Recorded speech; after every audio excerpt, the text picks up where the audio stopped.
जी हाँ। क्या नाम बताया आपने? मेरा नाम देवेंद्र हुने। जी देवेंद्र जी, क्या कुछ माहौल है यूपी का? पिछले 5 सालों में क्या कुछ आपने देखा है?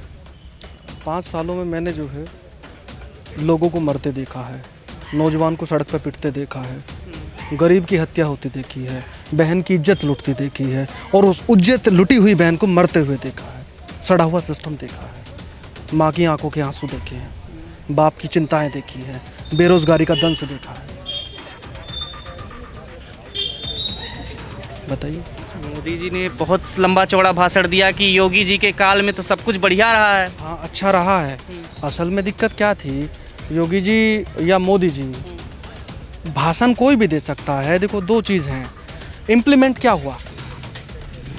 आप लोगों ने जनधन योजना चलाई, एक तरफ कहा गया कि हम महिलाओं के खाते खोल रहे हैं। मैं इकोनॉमिक्स का स्टूडेंट हूं तो मैं इसलिए इस पे बात बता रहा हूं। जब हमने खाते खुलवाए तो हमसे कहा गया कि आपका जो है 0 बैलेंस खाता खोला जाएगा। पूरे देश में खाते खुलाए। फिर क्या हुआ कि आपके जब आप बैंक ने खाते नहीं खोले हैं, बैंक के जो मित्र थे उन्होंने खाते खोले और उन्होंने जो है मैक्सिमम लोगों से 100 रुपीज़ की फ़ीस ली गई। और आज मैक्सिमम स्थिति ये है, मैं ये नहीं कह रहा हूँ कि ये बात मेरी आप सत्य मानेगा। आप गांव में सर्वे पर जाइएगा और पूछना कि कितनी महिलाओं के बैंक के खाते हैं, क्या उनमें सेविंग के नाम पे 5 रुपये हैं कि नहीं है। ये बात हो सकती है कि मोदी जी इतना बड़ा झोला देते हैं 95 रुपये का और 5 किलो चावल देते हैं, ये अलग है। लेकिन वास्तविक सच्चाई ये है कि जो खाते खोलेंगे क्या उनमें धनराशि है कि नहीं है, और धनराशि नहीं है तो फिर क्यों खाते खोलेंगे, क्यों मेंटेनेंस चार्ज आप ले रहे हैं। दूसरा, आपने कहा कि बेरोजगारी है। इन पूरे 5 सालों का आप देखेंगे, अगर इकोनॉमिकली डाटा आप उठा के देखेंगे कि कितने रोजगार क्रिएट करे गए, किस जाति के लिए रोजगार क्रिएट करे गए, ये भी सोचने की बात है। एक तरफ तो आपने जो है आईएएस की परीक्षा के लिए दुनिया भर के इंटरव्यू कर दिए, दूसरी तरफ आपने जो है पीछे का रास्ता खोल दिया कि हम जो है प्राइवेट सेक्टर के जो एक्सपर्ट्स हैं उन्हें हम जो है आईएएस की उपाधि दे रहे हैं। अब सवाल ये बनता है कि आप सोचते हैं कि रोजगार कैसे क्रिएट हुआ। आप वहाँ से जब गेट से बढ़ेंगे तो इस यूनिवर्सिटी में ये लाइब्रेरी है, राजा महेंद्र प्रताप लाइब्रेरी, आजकल ये इसलिए भी चर्चा में है क्योंकि कल ही इसका एक उद्घाटन हुआ है हरिगढ़ में। अब जैसे कहते हैं ना कि विकलांग को अगर दिव्यांग बना दें तो कि उसकी बैसाखी थोड़ी ना छूट जाएंगी। सवाल ये है कि आप नए विश्वविद्यालय खोलिएगा, अच्छी बात है, संस्थाएं खुलनी चाहिए, लेकिन जो पुरानी संस्थाएं हैं हमें उनके भी फंड कटौती नहीं करनी चाहिए। अभी मैं कल देख रहा था, मैं कल जब जेएनयू में था तो हमारे बहुत सारे साथियों के हॉस्टल टपक रहे थे और वो जो है शिफ्टों में सो रहे थे।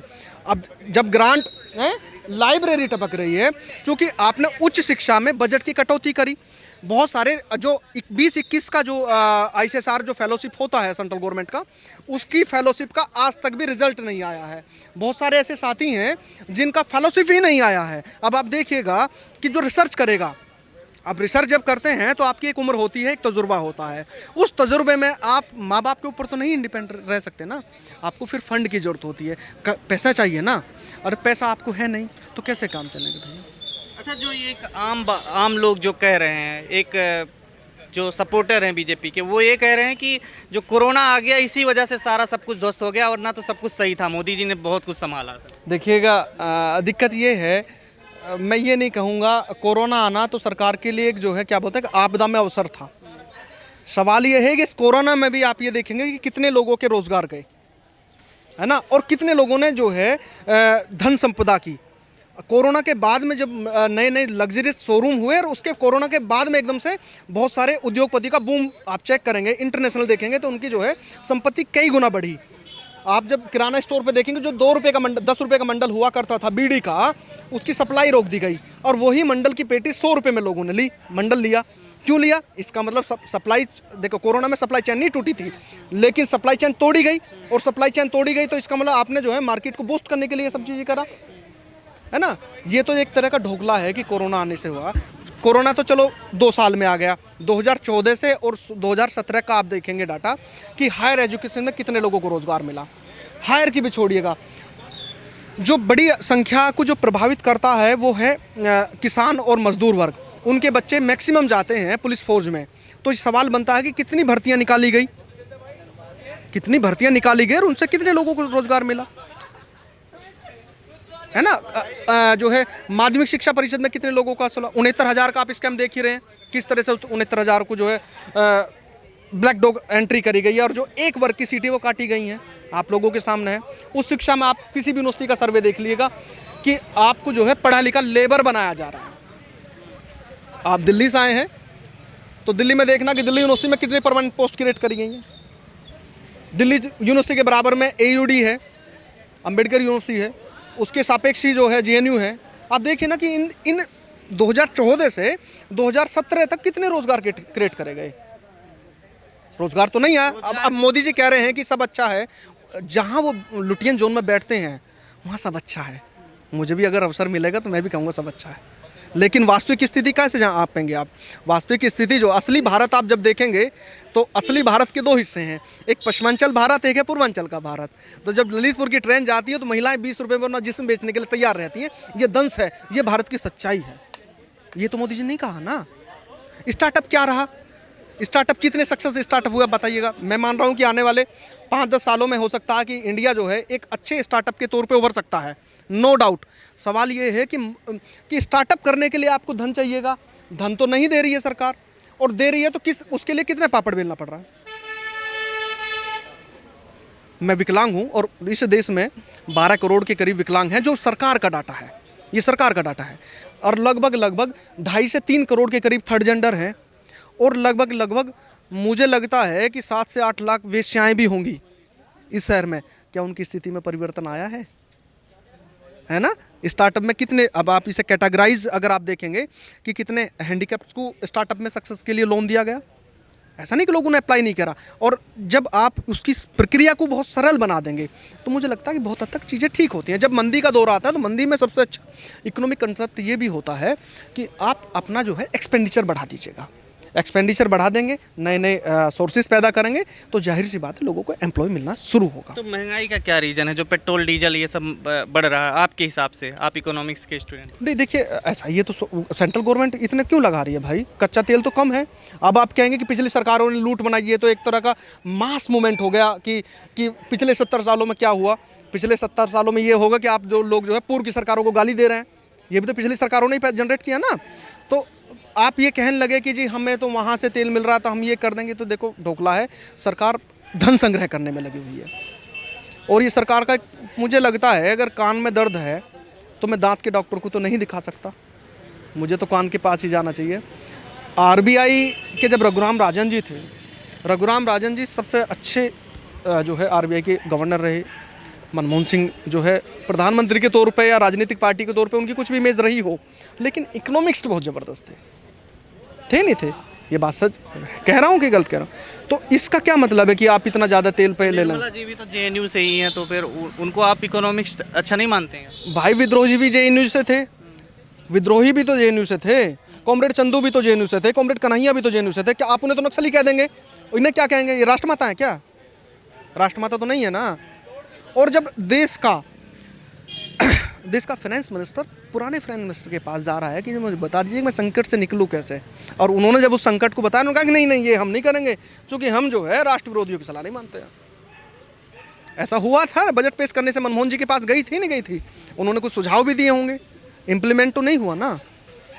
जब इम्प्लीमेंट ही नहीं हुआ तो फिर है क्या? अच्छा, 1 ट्रिलियन की इकोनॉमी की ऐड बहुत लंबे लगे हैं, मेट्रो से लेकर हर जगह लगाए जा रहे हैं कि अब मोदी जी के और अग्रसर है इस चीज़ को। देखिए, सबसे अच्छी की चीज़ हुई है कि अपने झूठ को इस कदर प्रसारित करिए कि लोग सच मानने लगे। आप जैसे ही शहरों में चौराहों पर जाते हैं तो बड़े बड़े होर्डिंग लगे होते हैं और एक मुस्कान सा चेहरा लगता है। जब आप रोल मॉडल की बात करें तो बहुत सुंदर सी लड़की आती है, उसको भी इतने बड़े अखबार पे छाप दिया जाता है। लेकिन क्या वो वास्तविक सच्चाई तो नहीं है ना भारत की? वास्तविक सच्चाई को कैसे आकलन करेंगे भैया?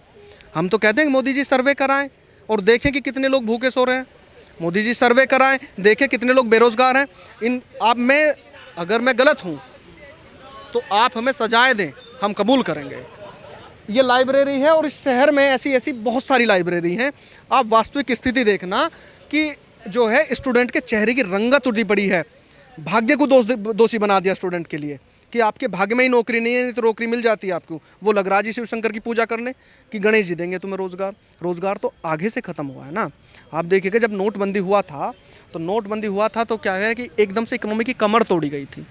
कमर तोड़ी थी। जो अभी आपने कल परसों के अखबार में देखा होगा, फोर्ड ने अपना जो है इन्वेस्टमेंट बंद कर दिया है, 4 से 6 हज़ार हुआ। अब दिक्कत यहाँ भारत में क्या है, भारत में क्या है कि जब एयरलाइंस गया तो वोडाफोन वाले जश्न मना रहे थे, जब वोडाफोन गया तो बहन जो BSNL वाले जश्न मना रहे थे, जब BSNL बर्बाद हुआ तो अन्य लोग जश्न मना रहे थे। आज तो सभी लोग बर्बादी की स्थिति पे हैं। और हम तो इसलिए आपसे कह रहे हैं क्योंकि यूनिवर्सिटी जो होती हैं वो समाज की दिशा और दशा पे काम करती हैं, और नौजवान जो होता है वो तय करता है कि आपकी समाज की दिशा क्या है और इस दिशा को आपको बदलना क्या है। ये नौजवान है। और यहाँ तो हम कह रहे हैं, हमारी हो सकता है कुछ भी पॉलिटिकल इमेज हो या सरकार के प्रति हमारा गुस्सा हो, लेकिन आप कॉमन आदमी से बात करिएगा और पूछना कि क्या वास्तव में खुशहाल हैं। ये एक जैसे अभी एक ऐड छपा था, उन्होंने कोलकाता का फ्लाईओवर दिखा दिया था, और ये क्या लगता है गलती से लगाया गया था या फिर नहीं देखिए, कोलकाता बनाने की देखिए अखबारों में जो है प्रस्तावित झूठ परोसा जाता है। चैनल जो हैं वो पेड काम कर रहे हैं। पहले क्या था कि इंडिपेंडेंट चीज़ें हुआ करती थी, अब वो तो है नहीं।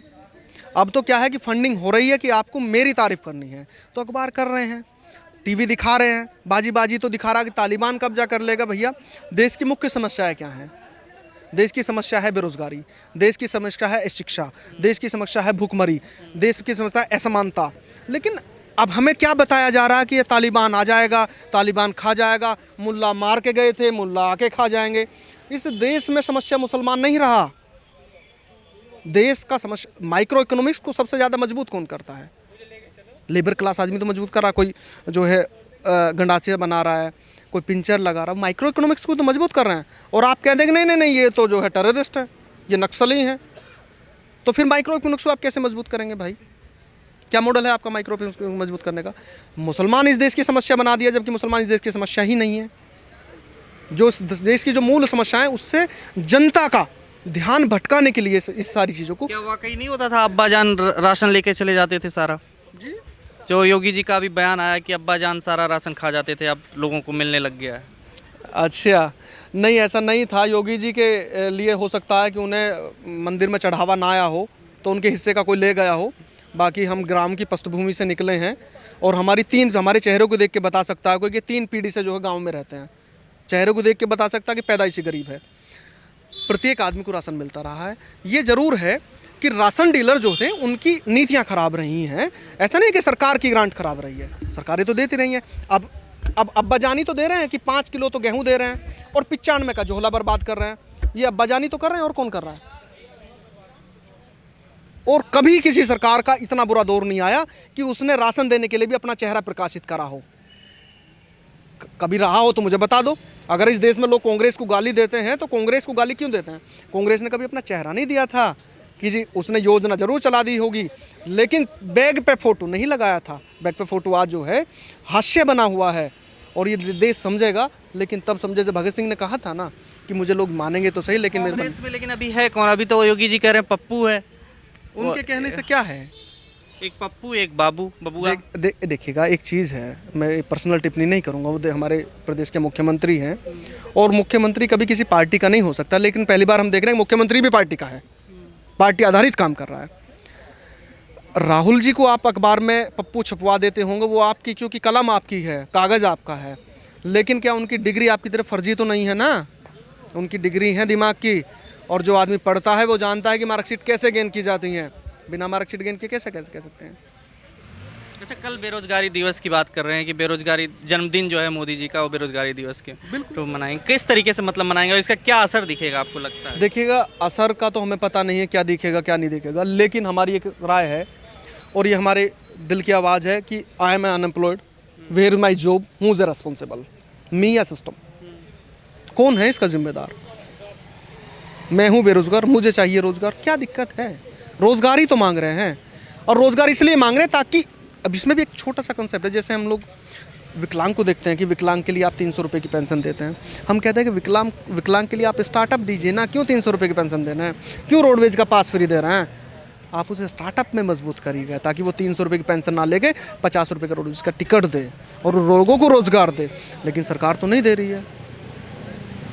ठीक है, अंतिम बात करेंगे। एक बनारस में भी कुछ छात्र प्रोटेस्ट कर रहे हैं, विकलांग जो हैं वो चलते चलते बात कर लें। हाँ, इस रूप में बात कर वो अपनी रख रहे हैं, लेकिन क्या दिक्कत है आपको, क्या लगता है क्यों इनको यूनिवर्सिटी या स्कूल चलाने से दिक्कत होती है? देखिएगा, अब बड़ी समस्या तो ये है, लोग पढ़ेंगे, अगर पढ़ेंगे तो समझेंगे, और समझेंगे तो जानेंगे, और जब जानेंगे तो बोलेंगे, और बोलेंगे तो उत्तर भी लेंगे। अब क्या है कि वो ब्लाइंड लोगों का स्कूल है बनारस में, कॉमरेड समद वहाँ लगे हुए हैं, हमारे साथी हुआ करते थे, वो लगे हुए हैं। अब इन लोगों को खतरा कितना है कि आप उस संस्था को बंद करने के जा रहे हैं। आपको विकलांग तब अच्छा लगता है जब वो रोड पे चल के भीख का एक कटोरा हाथ में ले और आप उसके कॉइन्स डालें, और वही विकलांग अगर पढ़ेगा तो वो आइंस्टीन बनेगा, आइंस्टीन भी बनेगा। वही विकलांग जब पढ़ेगा तो किसी यूनिवर्सिटी में जो है प्रोफेसर बनेगा। वही विकलांग जब पढ़ेगा तो कहीं अच्छा जगह पहुंच जाएगा। विकलांगता कभी आड़े नहीं आती है, कभी नहीं आड़ी थी, लेकिन सिस्टम आड़े आता है। ये चाहता ही नहीं, हजम ही नहीं कर पाते लोग। शुक्रिया हमसे बात करने के लिए। धन्यवाद आपका कि आप जो है मेरठ में आए, और मेरठ में भी आप चौधरी चरण सिंह विश्वविद्यालय में आए। इसके लिए हम आपका दिल से शुक्रगुजार हैं, आभार व्यक्त करते हैं। धन्यवाद। खबरों में बने रहने के लिए फोरम 4 को सब्सक्राइब करें और नोटिफिकेशन पाने के लिए बेल आइकन दबाएं।